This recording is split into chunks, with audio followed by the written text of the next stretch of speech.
Demerit point বা auto মামলা কি জানুন। নতুন সময় এক্সপ্লেনারে আপনাদের সাথে আছি আমি সোহেল মাহমুদ। ট্রাফিক আইন ভাঙলেই বাতিল হতে পারে লাইসেন্স, বাইকার ও ড্রাইভারদের জন্য জরুরি সতর্কতা জারি। রাজধানীর সড়কে ট্রাফিক আইন ভাঙলে এখন চালকদের শুধু জরিমানা নয়, ড্রাইভিং লাইসেন্স হারানোরও ঝুঁকি তৈরি হয়েছে। নতুন ব্যবস্থায় আইন লঙ্ঘনের সাথে সাথে চালকের লাইসেন্সে যুক্ত হচ্ছে ডিমেরিট পয়েন্ট। মোট 12 পয়েন্ট জমা হলে স্বয়ংক্রিয়ভাবে বাতিল হবে লাইসেন্স। পাশাপাশি নির্দিষ্ট অপরাধে পয়েন্ট কাটা হচ্ছে। কোনো চালকের পয়েন্ট শূন্যে নেমে এলে তার লাইসেন্সও বাতিল করা হবে। এই পদ্ধতি আপাতত 4 চাকার যানবাহনের চালকদের ক্ষেত্রে প্রয়োগ করছে ঢাকা মহানগর ট্রাফিক বিভাগ।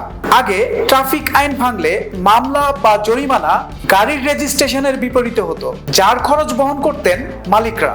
তবে নতুন ব্যবস্থায় এখন সরাসরি চালকের লাইসেন্সের উপর পড়ছে। রাজধানীর গুরুত্বপূর্ণ মোড়গুলোতে এখন কঠিন নজরদারি চালাচ্ছে ট্রাফিক পুলিশ। আইন ভঙ্গ করলেই মামলা হচ্ছে, সঙ্গে যুক্ত হচ্ছে অটো মামলা ব্যবস্থা। এর মাধ্যমে প্রতিটি অপরাধের তথ্য চালকের লাইসেন্সে পয়েন্ট আকারে যুক্ত করা হচ্ছে।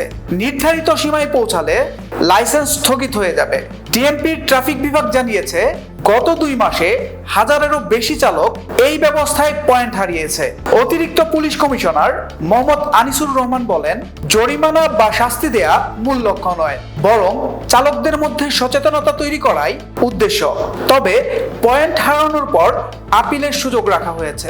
কোনো চালক পরবর্তী 6 মাসে নিয়ম ভঙ্গ না করলে 2 পয়েন্ট পুনরায় যুক্ত করা হবে।